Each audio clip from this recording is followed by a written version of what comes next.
you were first hired in 2015, you went there. You said it was right before Jinx, which is the ritual we were just talking about. No, no. So the ritual is during July. Okay, sorry. Jinx is just like a pre-party to get everybody excited. Like Okay. members from across the country, across the world are coming into San Francisco. They go up there for like a week and then they just do whatever until like I'm gonna say July 8th is when encampment starts. Did your buddy like warn you like, hey, this is a kind of crazy place? Did you look it up? Like, did you have any warning or anything like that? I mean he described it to me, but I mean it, you like I said earlier to you guys, it's like never land for rich people. Seeing it is something totally nobody can describe it, right? Yeah. It's just different. I will say the Grove is absolutely stunning. I mean, it's all redwoods, 2,700 acres. The air is just so amazing. Um, I would stay in a little cabin on property, and I would look at my window and I would see, deer like every morning, just chilling. Um, it's sprawling. It goes up on like a mountainside. At the very top, there's like skeet and shoot. They have these giant um, like cargo trucks, like a storage unit just full of ammunition. Just for that was pretty cool to me. Um, it's all windy roads, old roads. Um, yeah, that's one thing I miss. I miss staying there. Um, The land sounds incredible. Like there's a reason they got it. And I believe they yeah, started building out something so big and elaborate during the Great Depression. And I think a lot of people, when they heard about it, were like, whoa, whoa, this is crazy. How are you doing all this stuff while everyone else is suffering? But well, so originally when they bought the Grove, there's actually a train track that goes right to the Grove. It's shut down now, but it would stop like right in the middle of the Grove, which is really cool. So they would take it interesting. from San Francisco all the way up. So I think it took like 6 hours or something. Wow. Wow. But so you would stay at the Grove, but you said you lived at the club, which is a different location in San Francisco. Yeah, yeah, it's in the Tenderloin, like the worst part of the city, but it's been there since 1872. And you started Um, living there your second year. yeah. So when I would go there, first of all, it was just a summertime gig at first. And so I would go in June, Yep. then I would be there till like mid-August, back and forth up to the Grove and at the club. Um, like I said, it's a really cool building. Uh, definitely haunted. Um, What did you experience anything there? I had one well, so I heard a lot of stories, but I had one experience. So it's a seven-story building, right? Yep. Four above, three below. Um, on the uh, so you have the S floor, the J floor, and the F floor. So on the S floor, it's like two below. Um, it's where it leads to the underneath the stage. They have a beautiful theater there, right? Hmm. And there's a laundry room there and all the costumes and stuff. So I would do my laundry down there. And one night, maybe like 1 or 2 in the morning. Now, let it be known, like it's just myself staying there. The assistant general manager stayed there, and one security guard. This is The So it's Shining. like one or what's that? This is The Shining. Yeah. Yeah, Right. Exactly. it's pretty weird. Um, so one night it was like 1 or 2 o'clock in the morning. I'm doing my laundry, right? And it's pitch black down there, and I'm just in this one room with the light on, and I hear footsteps. And I was like, oh, maybe so and so is doing this patrol. And then it gets quiet. Then I hear running footsteps up to the door, and I freaked out. I It was so loud, like you ever get that feeling like something is wrong, and your hair just kind of stands up. Mm. Yeah. It, it just freaked me out. I grabbed all my stuff, I ran. It was weird. Somebody was right there at the door. That's crazy. Just whispering red rum. did, did anyone else there that you know of have weird experiences like that or anything else? People would always say they would hear like murmuring, tapping, um, also like touching, like you would feel touched. One of the maids quit because she said she kept getting touched. Oh wow. Yeah, Wow. Didn't you say I think you told me there was a mummy there? they have a mummy that was donated by a member. Yeah, Yeah, I Who think donates that them? can't be good. I mean, the elites. They're like, you guys need a mummy for your place. I got a mummy. Did you see it? It's like a threat. I only saw it once because it was kind of in a section where I wasn't really supposed to be. Uh-oh. Um, yeah, it's weird. Is it like something that's like is it in a sarcophagus? It's in like a glass tube in like I guess like a sarcophagus without the lid. Oh wow. Okay, so you're looking right in on the actual mummy. There is a mummy. Yeah. I would say that probably is a curse. You know? Yeah. Anytime people transport things from like Especially a Egypt, mummy. especially mummies, I'm like, just don't. Let's not do that. Maybe don't do that. But that sounds like something they Yeah. would do out there. Okay, so you were there. It definitely feels haunted. What is it like? I'm just curious about like security and like, are they telling you like, hey, you can't talk about certain things? You might see. Are you seeing certain people? Anything like that? So I never just signed any like NDA or anything like that. Hmm. Definitely was reprimanded if I ever brought things up Mm. outside of the club. Mm. Um, I was flagged one time on my Instagram because I posted something and I got called. They're like, take that down now. Whoa. It's like, oh, okay. Whoa. It wasn't even that big of a deal. Um, it was some plateware. I think I sent the picture to you of the plates. Yeah. Oh no. They're gonna know it's you. Like, they got really upset about that. Interesting. Um, Interesting. Um, what did they say? they're like, hey, we really would like you to take this down. We don't like to be anything affiliated with the club on social media. And I was like, okay, no problem. Wow. What do you think their obsession is with the owl? Did you ever learn about that? Uh, they didn't really talk about it. What I think it's a Moloch kind of thing, but I mean, I don't know. Yeah, It, I was looking into that because there's a lot of debate on Moloch being an owl or not. In the Bible, Moloch isn't an owl, and it's a bull, right?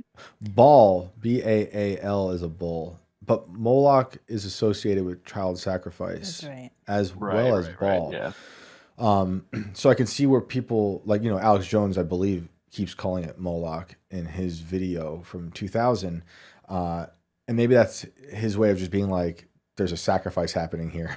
Um, It and says it's here that detestable. the Irish believe that the owl is unlucky, and if it enters their home, it must be killed, or it will take the luck of their house with it. Dang. And then Israelis believe the owl represents blindness, desolation, and is unclean. Interesting. This is really interesting, actually. After, thinking, after we initially talked and looking into the owl stuff, I started it made me think about Twin Peaks because in Twin Peaks, which is in Northwest America, they talk about the owls are not what they seem. The owls are not what they appear to be. So I'm like, what is going on? And also in Twin Peaks, there's a secret society of men like doing deranged things in the woods. So it's like people knew about Bohemian Grove for a long time, and it's not just one of these types of places out there. But it's fascinating to me that they chose this image that they have the statue, this owl, and they do this cremation of care ceremony that, like we said earlier, some might think is theatrical, others might think are actually part of a real ritual taking place. But were there events held, like, or ritualistic looking events, or just any events held at the club where you were there? Not that I really saw, no. Was that just like No. was that just a place for you, like people to work and prepare for the Grove, or was the club another type of um, off-site thing So for members? the club itself, the local members go there for lunch every day. I'm talking like 100 business guys come in every day for lunch. Hmm. Um, they have uh, during the week they have a ladies' night because women are only invited on certain nights. It's like Interesting. it's a Thursday night, Yep. and it's just a big buffet. They just it's funny because they bring in two paddy wagons right in front of the club to keep people away to escort all these rich people into the building. Wow. And that works. Sorry about that. No, it's all good. And they're there for what? Like, and you're cooking for them, I take it. Yeah. And then they do like a lot of conference room like luncheons and whatnot. Uh, their holiday season is the day after Thanksgiving up Hmm. until December 23rd. Hmm. Um, there's any given day, there's like 10 or 12 different events going on. It's a bunch of like 100 people there, 50 people here, maybe 25 people over here. So that was actually harder than the Grove, manipulate because it's all different menus and transferring all that food to different places. Because there's only one, well, there's two kitchens, but the main kitchen, and then to get all around the building, that was hard.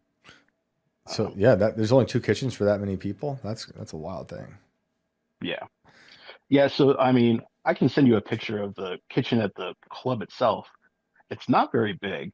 Um, so there's usually three chefs. You have your executive, exec sous, and I was a senior sous there. Hmm. And you have about four cooks. But if you have big events, they would contract out help from local companies, third party companies. So at the club, max maybe like 12 or 15 cooks. At the Grove, I was in charge of like 30.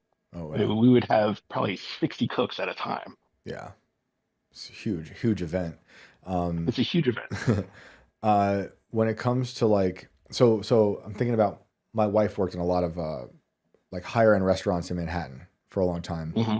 She's got Sure. crazy stories about people with a lot of money having like throwing tantrums or something over the food. Did you ever have to like? There's a lot of crazy people out in the club. Did you ever have to experience anything like that or things tossed back? You know, like this is trash. This is terrible. We want it like this. Was it ever like any type of big egos? I think one of the biggest blowups I ever saw, um, the purchaser forgot to order mint jelly for lamb night. Uh oh. Dozens of guys came in screaming and throwing plates and stuff, demanding mint jelly, and we had no mint jelly. Um, Oh man.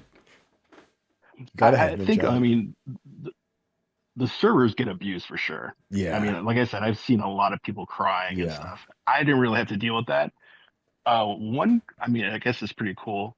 All the members, they can walk into the kitchen anytime they want, and so I'll be, making a stock or whatever, and some members come up to me holding a glass of wine. It's like, oh, what you got going on there? Blah, blah, blah. And I have to talk to him. I have to make him Whoa. happy.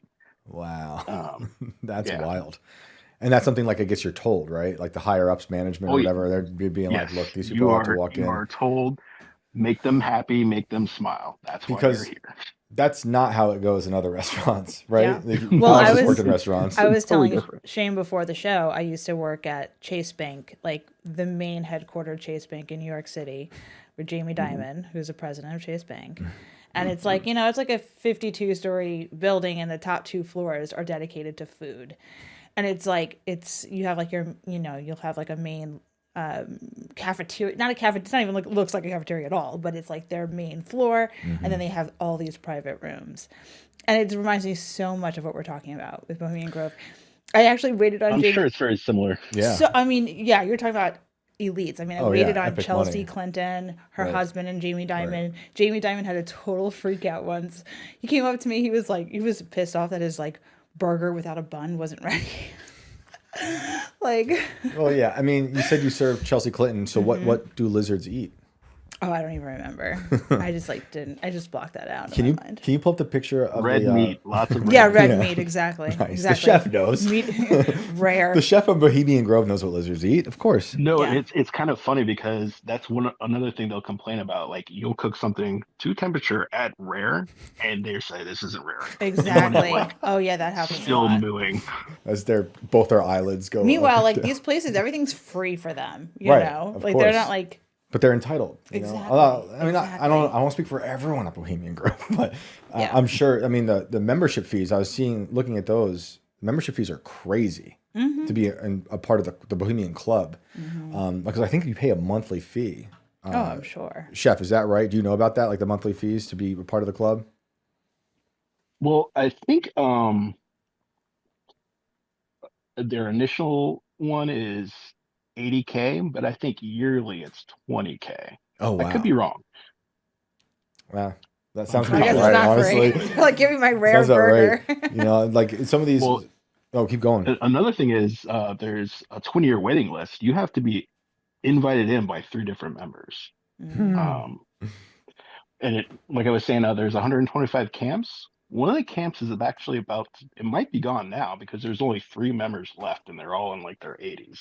So Hmm. once they're gone, they're gone. Hmm. That's interesting.